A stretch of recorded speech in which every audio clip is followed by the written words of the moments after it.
আল্লাহর দিকে তাকিয়ে এই জুমা মুবারক না লিখে আল্লাহুম্মা সাল্লি আলা মুহাম্মদ নিজে একবার পড়ে লিখে দিয়ে দেন না পোস্ট করে।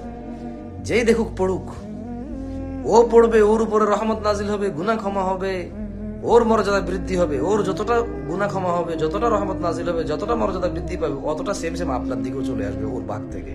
নিজেরটাও পেলেন, ওর ভাগেরও সমান সমান পেলেন। আরেকজনে পড়লো, নিজেরটাও পেলেন, ওর ভাগেরটাও সমান সমান পেলেন। আপনি এটা লেখার পর 10 জনে বলল, আপনি পেলেন 11 বার, বাকিরা একবার একবার বলে পেল একবার একবার।